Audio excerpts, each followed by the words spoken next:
ఇది దేవుని దయాపూర్వక సంకల్పం, ఆయన కృపా బాహుళ్యత. పని చేసిన వాడికి జీతం ఇస్తే అది రుణం, దానం కాదు, రుణం. కష్టం చేశాడు, జీతం ఇచ్చాను, రుణం. పని చెయ్యకుండా జీతం ఇచ్చిన వాని జీతం దానం అవుతుంది. ఇక్కడ మనం ఆజ్ఞలు నెరవేర్చినందున మనకి దేవుడు పరలోక రాజ్యం ఇస్తే అది రుణం. మళ్ళీ చెప్తున్నా, దేవుని ఆజ్ఞలు నెరవేర్చినందున దేవుడు మనకు పరలోక రాజ్యం ఇస్తే అది రుణం. కానీ నెరవేర్చామా? లేదే. నెరవేర్చకపోయినా మనకు పరలోక రాజ్యం ఇస్తానని వాగ్దానం చేశాడే, ఇది కృపాదానం. ఏంటిది? ఇది కృప. పని చెయ్యకయ్యే, ఆజ్ఞ నెరవేర్చకపోయినా కూడా నీకు అవకాశం ఇచ్చాడే, అది దానం. ఈ విధంగా క్రీస్తునందు మనకు లభించింది. సరే, పాయింట్కి వద్దాం. మళ్ళీ మనం ఎటేటో తిరుగుతాం, మళ్ళీ మీకు అర్థం కాదు, గందరగోళం అయిపోతారు. ఇప్పటివరకు చెప్పింది ఏమన్నా అర్థమైందా? కొద్దిగా అర్థమైనట్టుంది, కానీ ఏం కాలేదా? స్తోత్రం చెప్పండి, అర్థమైతే గట్టిగా చెప్పండి. కొద్దిగా ఏదైనా లోతుకి వెళ్ళాలంటే భయం నాకు, ఎందుకంటే మళ్ళా గందరగోళం అవుతారేమో అని. సరే, పాయింట్కి వస్తున్నాను. దేవుడికి అన్నీ తెలిసి కూడా ఆయన కొన్ని నెరవేర్చడానికి మన వైపు నుంచి అనుమతి కోరుతాడు. మన వైపు నుంచి అనుమతి కోరుతాడు. కళ్ళు లేని గుడ్డివాడు తన దగ్గరకు వస్తే, నేను నీకేం చేయకూరుచున్నావు, ఎందుకు నన్ను పిలిచావు అన్నాడు. కళ్ళు లేనివాడు కళ్ళు కావాలని తెలియదా? ఏం అడుగుతాడో. అటువైపు నుంచి రాంది యేసయ్య ఏం చేయలే. అట్లా మీరు గమనించి చూడండి. అవతల వ్యక్తుల దగ్గర నుంచి ఆ రిక్వెస్ట్ రాకుండా ఆయన స్పందించలేదు. ఒక నాయని విధవరాల దగ్గర మాత్రం ఆమె ఏడుస్తుంటే చూసి, అయ్యో నా బిడ్డ అయ్యా అని గందరగోళం అవుతుంటే చూసి జాలిపడి కనికరాన్ని బట్టి ఆమె బిడ్డను బతికించి ఆమె చేతికి ఇచ్చాడు. చాలా విషయాలు అవతల వాళ్ళ వైపు నుంచి స్పందన వచ్చినాకనే యేసయ్య స్పందించాడు. స్తోత్రం చెప్పండి. ఎందుకంటే ఆయనకి చనువు ఉన్నా, చొరవ ఉన్నా, అమర్యాదగా ఎలా పడితే అలా ప్రవర్తించడు ఆయన. నీకంటూ ఒక స్వేచ్ఛనిచ్చాడు, నీకంటూ ఒక సొంత నిర్ణయాన్ని ఇచ్చాడు, నీకంటూ ఒక సొంత అధికారాన్ని ఇచ్చాడు. కనుక దాన్ని ఆయనే భగ్నపరచడం. నువ్వు బాగుపడాలన్నా నీ వైపు నుంచి స్పందన రావాలి, నువ్వు చెడిపోవాలన్నా నీ వైపు నుంచి స్పందన రావాలి. దేవునికి స్తోత్రం.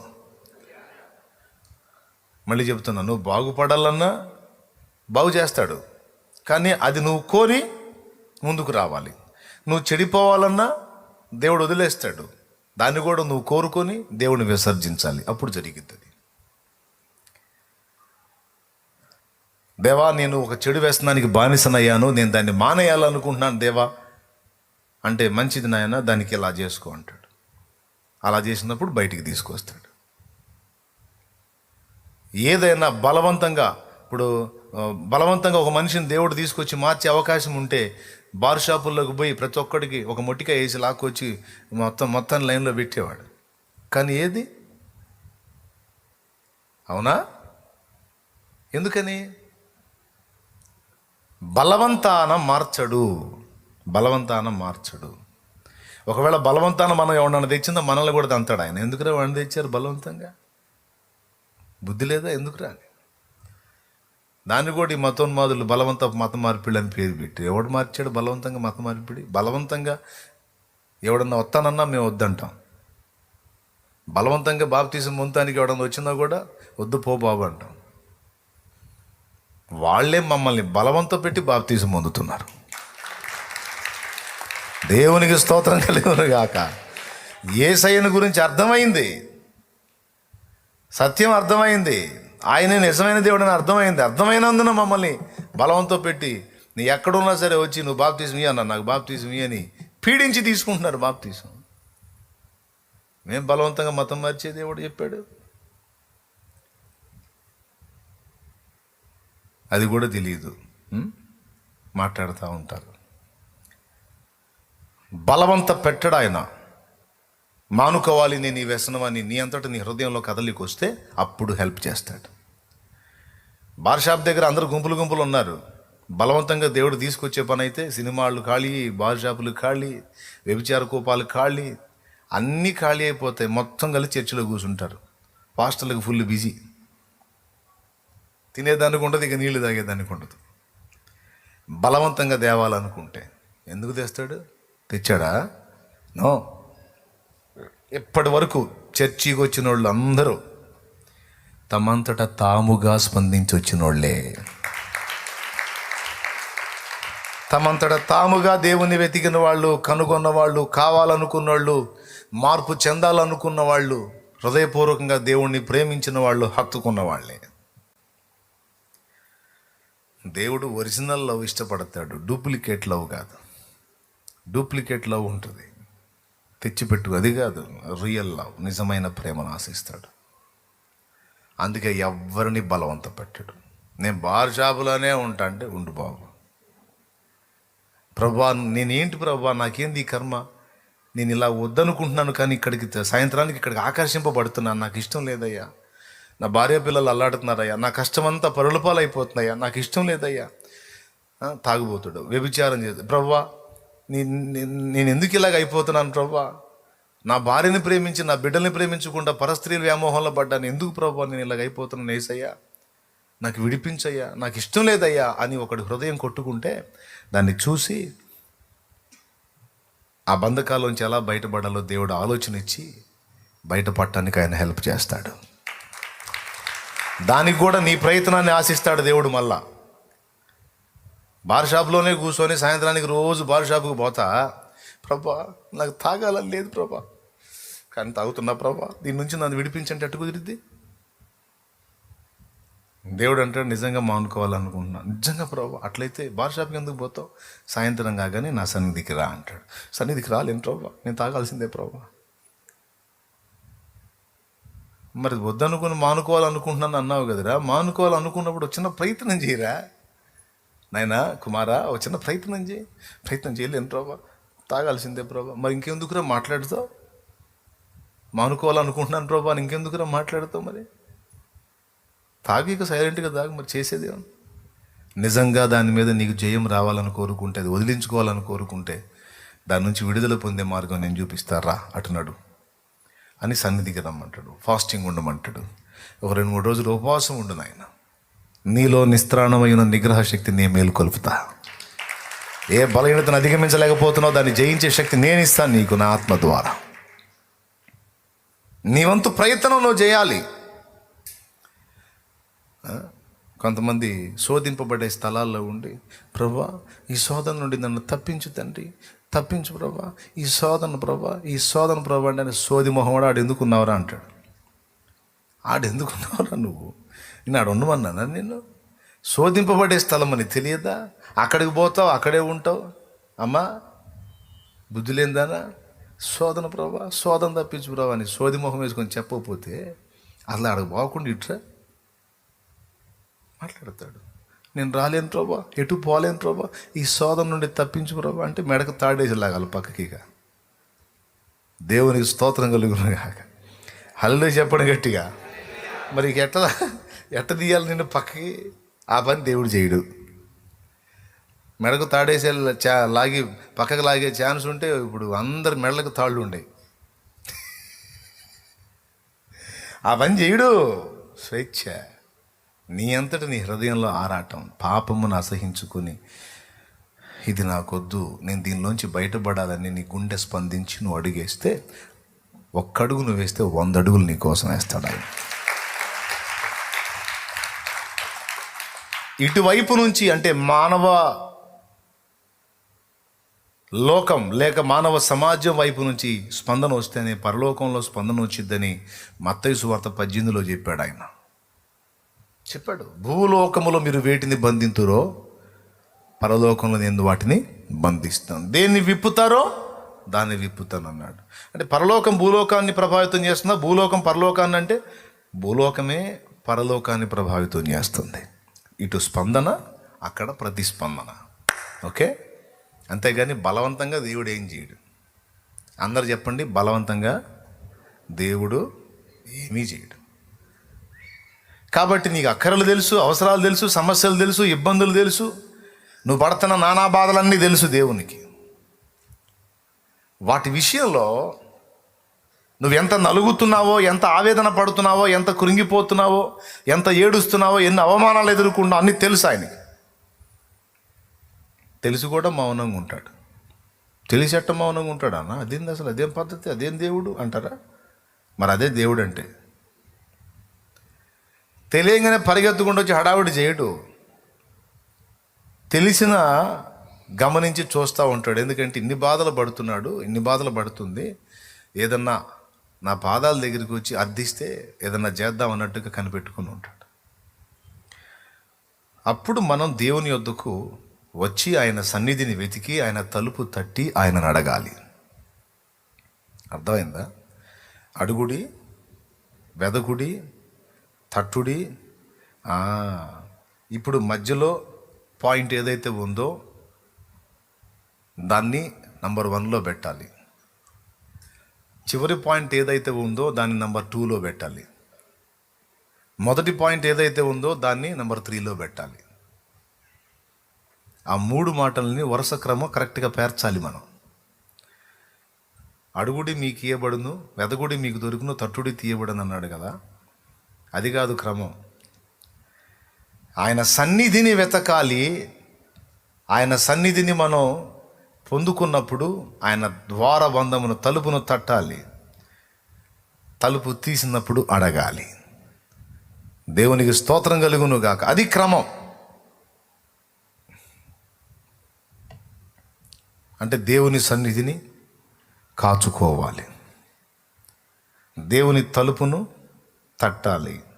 డోర్ ఓపెన్ అయినప్పుడు దేవా సహాయము చేయమని అడగాలి. ప్రతి ఉదయం నీ గడప యొద్దనే కాచుకో.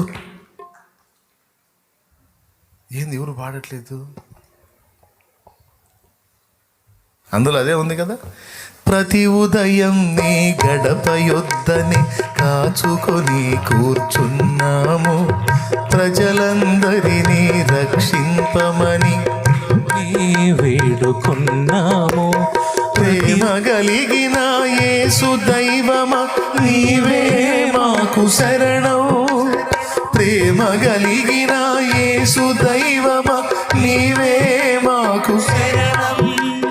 పాపుల కోసం చింది ఉన్నని రక్తమే మాకు అభయం.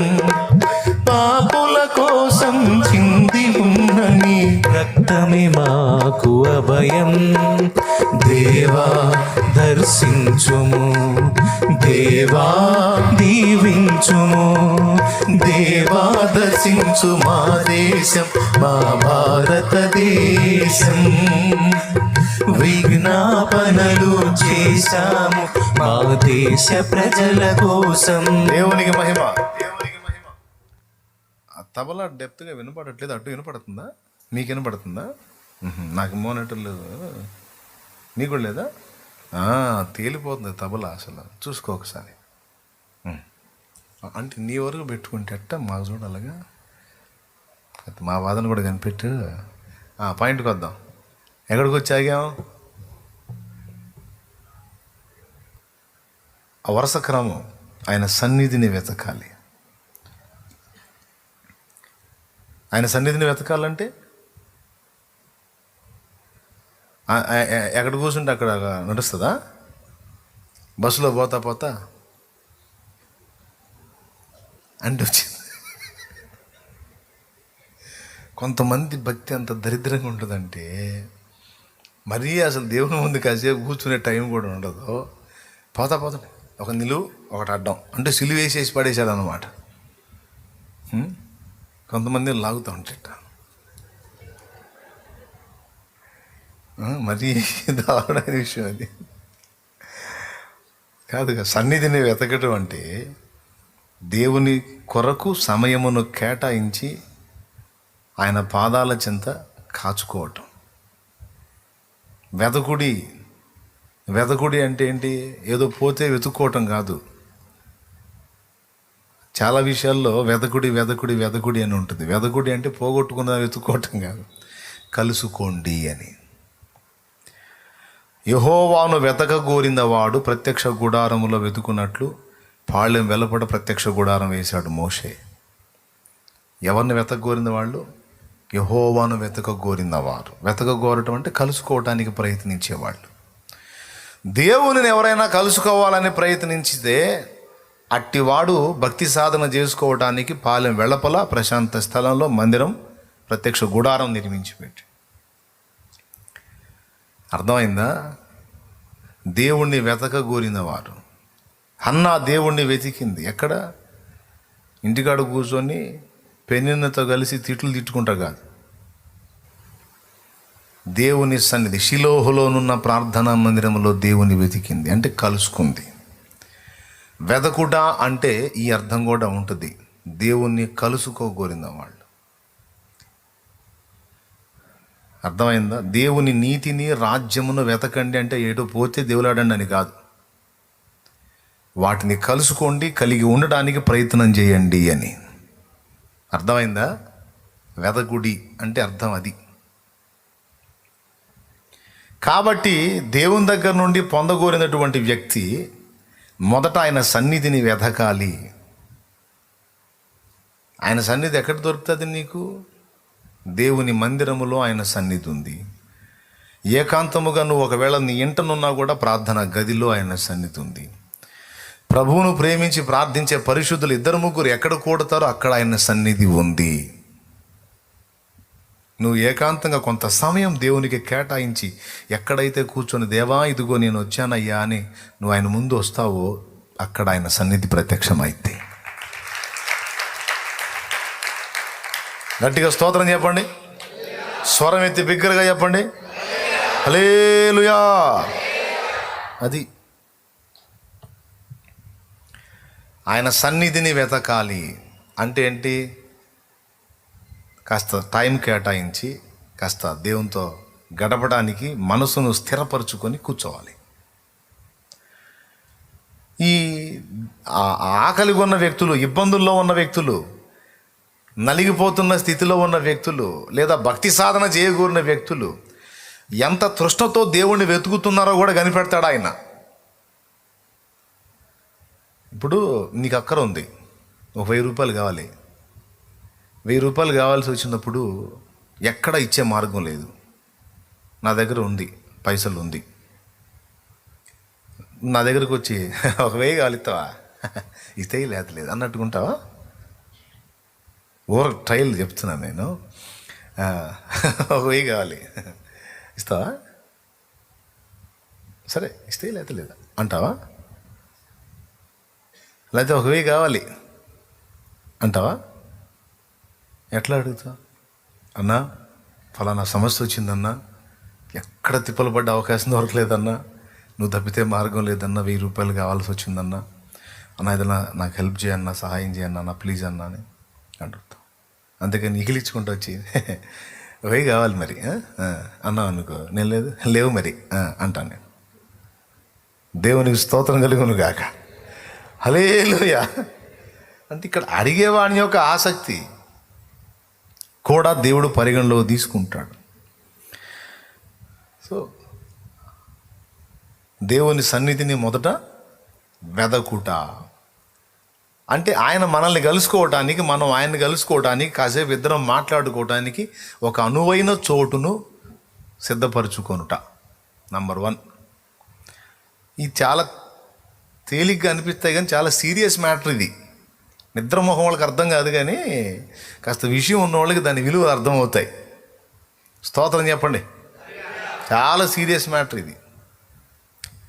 ఖచ్చితంగా ఒక ప్లేస్ని సిద్ధపరచుకోవాలి. అది ఎక్కడన్నా కానీ నీకు అనుకూలంగా, ప్రభు నువ్వు ఇద్దరు స్నేహం చేయడానికి, కాస్త మాట్లాడుకోవడానికి, కాస్త ఆయనతో గడపడానికి అనువైన స్థానం. అన్న నాకు ఎక్కడుందన్న ఇంట్లో పిల్లలు గీయబే అంటే అందుకే మందిరం ఉంది. మందిరానికి ఏమో రావు, కొంతమంది వస్తారు పాపం, కొంతమంది రారు, సోమరులు ఉంటారు, కొంతమంది నలిగిపోతూ ఉంటారు. కానీ దేవుని సన్నిధిలో పడి హన్నాలాగా గోజాడదాం అనుకోరు. అనువైన స్థానం కొరకే దేవుని సన్నిధి ఉన్నది. ఇక సన్నిధిలో ఏం జరిగిద్ది? టమాటాలండి, పల్లి బఠానీ చెనే అని ఉంటాయాడా? ఆ మునక్కాయలండి, వంకాయలండి, దొండకాయలండి, దోసకాయలండి, బీరకాయలండి అంటాడు. ఏమన్నా వ్యాపారాలు జరుగుతాయా? సన్నిధిలో కేవలం ప్రార్థన, స్తుతి, ఆరాధన, విజ్ఞాపన, దేవుని సంబంధమైన విషయాలు. నువ్వు ఎటుగుడి దేవుడిని వెతకూరావు కనుక అది లభించే చోటు ఇది. కనుక తప్పనిసరిగా నీకు ఇంట ఒకవేళ నీకు గది సిద్ధపరచుకొని ఉంటే స్తోత్రం. పెద్ద పెద్ద ఇల్లు కడతారు కొంతమంది, ప్రార్థన గది ఉండదు, ఉండాలి. లేకపోతే అవసరమైతే మీకు ఒకవేళ డాబా ఉంటే, ఒక బిల్డింగ్ ఉంటే, సింగిల్ స్టేర్ బిల్డింగ్ అయినా పర్లా, పైన ఒక రేకుల షెడ్ వేసుకో. హాయిగా దేవుణ్ణి కలుసుకోవడానికి అనువైన స్థానం ఏర్పరచుకోవటి. రేకుల షెడ్డే ఉందా, సో చేయగలిగిందే ఉంది, దేవుని మందిరమే ఇక నీకు అనువైన స్థానం. కాస్త కేటాయించు టైము. పగలంతా చాకిరి చేసుకో, ఏం ఫీల్ కాడు దేవుడు. సాయంత్రం రా, కాసేపు కూర్చో ప్రశాంతంగా దేవుని సన్నిధిలో మాట్లాడుకో. దేవునితో మనసు విప్పి వెతుకు ఆయన సన్నిధిని, అనువైన స్థానాన్ని సిద్ధపరచుకో, కూర్చో. మొదటి సంగతి, ఆయన సన్నిధిని వెతకాలంటే ఆయన కలుసుకునే స్థానమును సిద్ధపరచుకోవాలి, ఒక ప్రదేశంలో కూర్చోవాలి. రెండవది, ఆయన నీ మనవి వినుదాకా నువ్వు ఆయన తలుపు తట్టాలి. దేవునికి స్తోత్రం కలుగును గాక. ఆయన తలుపు తట్టడం అంటే ఏమిటి? దేవుని తలుపు తట్టడం అంటే ఏమిటి?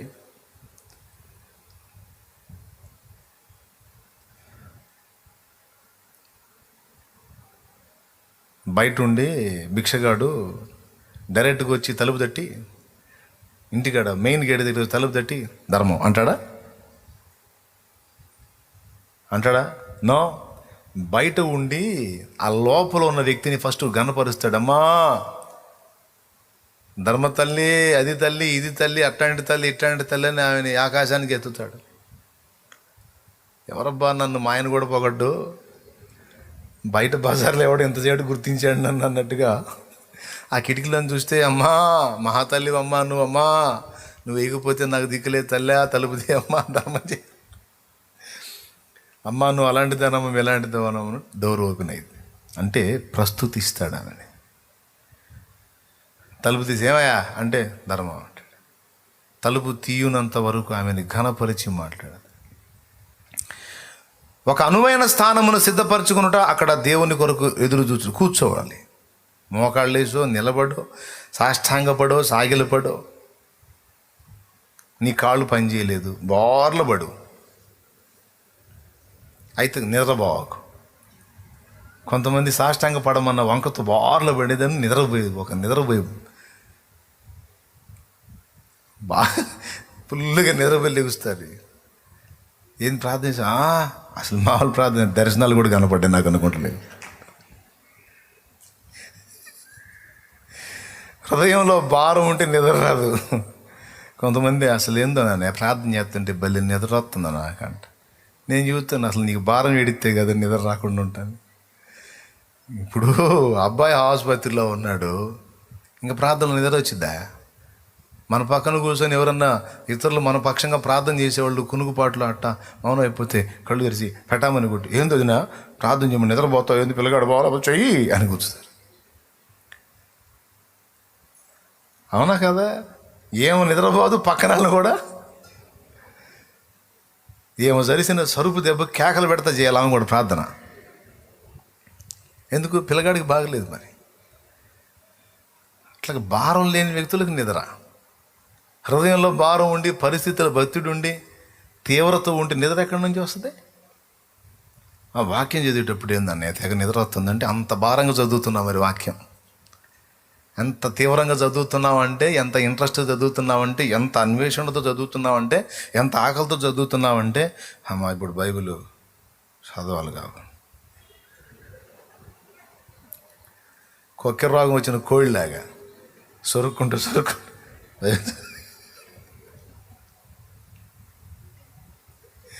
బైబిల్ చదువుతుంది, తెగ నిద్ర వస్తున్నాను. నేను నవ్వుకుంటాను, నేను అంత భారం ఉంది కావాలి నీకు అని. దేవుని సంగతులు తెలుసుకోవాలన్న భారం, కసి, పట్టుదల, అన్వేషణ ఉంటే నిద్ర ఎటు నుంచి వచ్చింది? ఈ రెండు లోపాలే.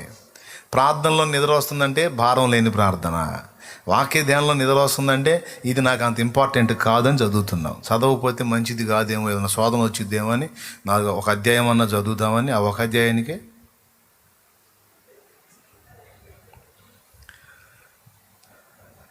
అదే నిజంగా దేవుని సత్యాలు తెలుసుకోవాలి, నాకు చాలా డౌట్స్ ఉన్నాయి, బైబిల్ని పరిశీలించాలి అని ఆరాటంతో చదువు. నిద్ర ఎట్టొచ్చుద్దో చూస్తాను నేను. ఆ చదివేటప్పుడు ఎవడన్నా కదిలిస్తే పిచ్చ కోపం వచ్చింది. ఇంట్రెస్ట్, ఒక మ్యాటర్ కోసం మనం తిప్పలు పడుతున్నాం, అది స్టడీ చేస్తున్నాం. అలాంటి టైంలో ఎవడన్నా వచ్చి కదిలిస్తే పిచ్చ కోపం వచ్చింది అంటాం. ఎందుకంటే నాకు కావాల్సిన పాయింట్ కావాలి. నాకు హృదయంలో భారం ఉంటే ప్రార్థనలో నిద్ర రాదు, ధ్యానంలో కూడా నిద్ర రాదు. కాబట్టి అనువైన స్థానము చూచుకున్నట్టు అనేది మొదటి విషయము, దేవుని కలుసుకోవటానికి. రెండవది, దేవుడు మన కొరకు తలుపు తీయున్నట్లు ఆయనను ప్రస్తుతి చేయుట. దేవునికి మహిమ కలుగును గాక. కొర్నేలి, నీ ధర్మ కార్యములను నీ ప్రార్థనలో వినబడినవి. తలుపు తట్టారు. పద్మాసు ద్వీపమున యోహాను తట్టాడు, పరలోకపు తలుపు తెరవబడింది. యెహెజ్కేలు తట్టాడు, పరలోక తలుపు తెరవబడింది. యెషయా 6లో యెషయా తట్టాడు, అత్యున్నత సింహాసనం మందు ఆసీనుడై ఉన్నవాని దర్శనము కలిగింది. తలుపు తీశాడు. అసలు నువ్వు ఎప్పుడెప్పుడు అందుబాటులోకి వస్తావని ఆయన కోటి ఆశలతో ఎదురు చూస్తూ ఉంటాడు. వచ్చి ఇక నువ్వు ప్రస్తుతించటం మొదలు పెడితే, ఆయనను కొనియాడటం మొదలు పెడితే ఇంకా ఆగుతాడా? ప్రభువు, నీ దీనదాసుడిని వచ్చానయ్యా.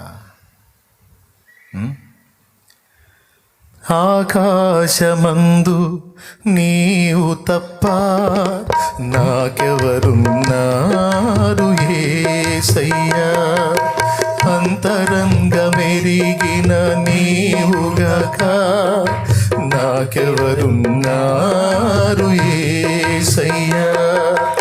ఆకాశమందు నీవు తప్ప నాకెవరున్నారు యేసయ్యా, అంతరంగమెరిగిన నీవుగాక నాకెవరున్నారు యేసయ్యా. అయ్యా అయ్యా నా యేసయ్యా, అయ్యా అయ్యా నా యేసయ్యా, అయ్యా అయ్యా నా యేసయ్యా, అయ్యా అయ్యా నా యేసయ్యా. ఆకాశమందు నీవు తప్ప నాకెవరున్నారు యేసయ్యా, అంతరంగమెరిగిన నీవుగాక నాకెవరున్నారు యేసయ్యా. ఇప్పుడు బాగుగానే పెంచితివి కానీ కుడి కొంచెము తగ్గించు. దేవునికి మహిమ కలుగును గాక. కూర్చొని అలాగ దేవునికి ఆర్తధ్వని చేస్తే ఆగుతాడా? ఉండగలుగుతాడా? ఇంకా నిన్ను వదిలిపెట్టి నీకు దూరంగా ఉండగలుగుతాడా? మోకాళ్ళు నీ దిగొద్దండి, వచ్చానయ్యా. తృణమైన బంధాలు స్థిరములని నమ్మి, క్షణికమైన వాంఛలకు జీవితాన్ని అమ్మి, మోసపోతిని మూడునైతిని, విరిగి నలిగి నీ దరి చేరితిని, విరిగి నలిగి నీ దరి చేరితిని. అయ్యా అయ్యా నా యేసయ్యా, అయ్యా అయ్యా నా యేసయ్యా అని నువ్వు ఒక కేక వేస్తే పళ్ళుని తెచ్చుకుంటా తలుపు. ఓపెన్ చేసిస్తాడు. ఏమి నా కుమారుడా నీ బాధ అంట. ఏమి నా కుమారి, ఎందుకు మా ఏడుస్తున్నావు? ఎందుకు ఏడుస్తున్నావు? దేవునికి హృదయం ఉందండి. ఆయన రాయి కాదు, కఠినాత్ముడు కాదు. ఆయన ఎంత హృదయం గలవాడో తెలుసా? మన కన్నుల వెంట నీరు వస్తే తట్టుకోలేడు. మన ఏడుపు చూసి కొంతమంది మనుషులకు హాస్యం, మన ఏడుపు చూసి కొంతమంది ఎగతాళి, మన ఏడుపు చూసి కొంతమంది వెటకారం. కానీ దేవుడు ఎప్పుడు అలా చేయడం. మన కన్నీరు, తన భక్తిపరుల కన్నీళ్ళు దేవుని హృదయాన్ని తాకుతాయి. హృదయం కదులుద్ది, ఆయన ఖచ్చితంగా స్పందిస్తాడు. ఆయన సన్నిధిని వెతుకుట కొరకు అనువైన స్థానమును దూచుకొనుట, మోకాళ్ళుని దేవునికి మన ప్రస్తుతిని తెలియజేయుట. అటు ఇటు మనసు పరిపరి విధాల పరిగెత్తుతూ ఉంటుంది. దాన్ని కంట్రోల్ చేసుకొని మనోనిదానము కలిగి, ఏదైనా నాయన నువ్వు ఒక పరిష్కారం చెప్పకపోతే నేను కదలలేను, ఏదైనా నువ్వు ఒక దారి చూపించకపోతే నాకు ఇంకేం అర్థం కావట్లేదయ్యా, నాకు తెలియదు, నువ్వే ఏదన్నా నాకు చేయాల్సింది, నువ్వు రావాలి, ఇప్పుడు నాకు హెల్ప్ చేయాలి, నువ్వు మాట్లాడాలి. ఎందాక నీవు మధురాలవై ఉందు అని అన్నానంటే ఏముంది? నా హృదయమును సైన్యములకు అధిపతిగా యెహోవా దేవుని సన్నిధిని కొమ్మరించుకుంటున్నానయ్యా. తాగి మధురాలనే కాదయ్యా, గర్భఫలం కోసం నేను పడుతున్న ఆవేదన నీకు అలా అనిపించింది. కానీ మూలుగులయ్యా, నా ఈ మూలుగులు అంది. ఆమె మూలుగుతూ ఉన్నప్పుడు మత్తురాలై మూలుగుతుంది అనుకున్నాడు. ఆత్మవశురాలై దేవుణ్ణి అలా సాధించిందిగా. కన్నా ప్రేమను ఇమ్మని సోదరి హన్న విన్నవించగా దేవుని, కన్నా ప్రేమను ఇమ్మని సోదరి హన్న విన్నవించగా దేవుని, అన్ని ఎరిగిన తండ్రి అన్నాను దీవింప, అన్ని ఎరిగిన తండ్రి అన్నాను దీవింప, వన్నెకెక్కిన కొడుకు చెన్నుగా నొందినా, కరుణ పీఠము చేరరే దేవుని కృప చరణాస్థలిని చేరరే, కరుణా పీఠము చేరరే దేవుని కృప చరణాస్థలిని చేరరే, పరలోక జనకుని వరమూలు లభించు, పరలోక జనకుని వరమూలు లభించు, కరుణామవు ప్రార్థనలు కరములు జోడించి, కరుణ పీఠము చేరరే దేవుని కృప చరణాస్థలిని చేరరే.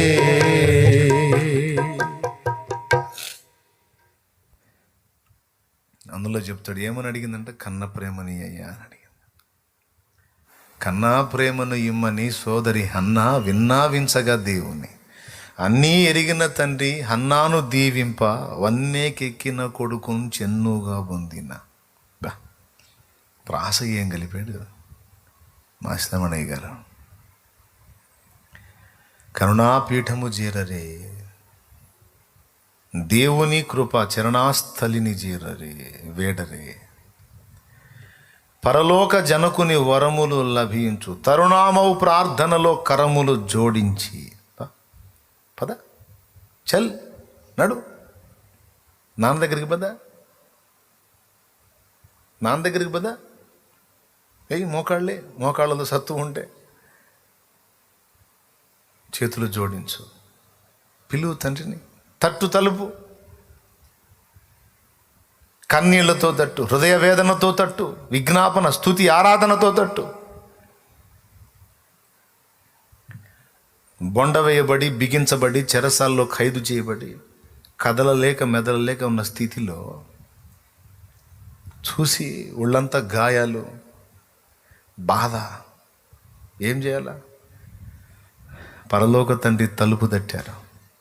ఆ చెరసాల గదే అనువైన స్థానం. ఆ రాత్రి, ఆ నిశీధి వేళ అనువైన స్థానం, అనువైన సమయం. చెరసాల గదే అనువైన స్థానం. తట్టడం మొదలుపెట్టారు. ఎట్లా? స్తుతించుచు స్తుతి మొదలుపెట్టారు. ఆ స్తుతి ఆరాధన అక్కడికి చేరింది. చేరిగా ఆ తండ్రి స్పందిస్తే చెరసాల పునాదులు మహాభూకంపం వచ్చి తలుపులన్నీ ఊడిపోయి ఆ పునాదులతో సహా కదిలిపోయిందట. లేఖనంలో ఉంది, అబద్ధం కాదుగా. వాళ్ళిద్దరూ బొండ వేయబడి కదలని స్థితిలో పౌలు శీలలు చెరసాల గదిలో స్తుతించడం మొదలుపెట్టి కీర్తిస్తూ ఉంటే ఒళ్ళంతా పచ్చడైనట్టు తన్నులు తిని వీళ్ళేంట్రా ఇట్లా వాడుతున్నారని మిగిలిన ఖైదీలు వినుచున్నారు. విచిత్రం చెప్పనా? పాడినోళ్ళ బంధకాలే కాదు, కూర్చొని అవతల చెరసాల గదుల్లో కూర్చొని మౌనంగా మాట్లాపేసి వింటున్నటువంటి వాళ్ళ బంధకాలు కూడా ఊడిపోయాయి అన్నుంది. అందరి బంధకములు ఊడెను. స్తుతించిన వారి బంధకాలే కాదు, స్తుతి విన్నవారి బంధకాలు కూడా. స్తుతి ఆరాధన, దేవునికి కృతజ్ఞతార్పణలు. కదలాలా, పోయి టచ్ అవ్వాలా, ఆ తలుపుకు టచ్ అవ్వాలా. నీ స్తుతి ఆరాధన వెళ్ళి టచ్ అయితే ఓపెన్ అయిపోయింది డోర్. ఇక నెక్స్ట్ స్వరం ఏంటి? కుమారుడా ఏం కావాలనేది. కుమారి ఏం కావాలమ్మా? అప్పుడు అడుగుడి, దేవునికి స్తోత్రం కలుగును గాక. హల్లెలూయా. ఇప్పుడు ప్రశ్న నెంబర్ 1 ఏం చెప్పాను? అడుగుడి అన్నాడు కదా. అడుగుట యొక్క అవసరత, అడిగే విధానం. ఎందుకు అడగాలి? అన్నీ ఎరిగిన దేవునికి మనం చెప్పేదేముంది, మనం అడిగేదేముంది? ఇవ్వడా అంటే నీ స్వేచ్ఛను ఆయన భగ్నం చేయడు. నువ్వు స్పందిస్తే ప్రతిస్పందన, నువ్వు మౌనంగా ఉంటే ఆయన మౌనం. సో అక్కడ అర్థమైపోయింది. రెండవది, ఎలా మనం అడగాలి, ఏ విధంగా సిద్ధపరచుకోవాలి? అనువైన స్థానం, అలాగే తలుపు తట్టే విధానం. తలుపు ఓపెన్ అయినప్పుడు మన విజ్ఞాపన, మన అక్కర్లో అడుగుట. నీ అక్కర కావచ్చు, లేకపోతే ఇతరుల కొరకైనటువంటి విషయాలు కావచ్చు, ఆత్మల కొరకు కావచ్చు. ఆత్మీయ అక్కరలు, భౌతిక అక్కరలు 2 ఆయనే తీర్చేవాడు.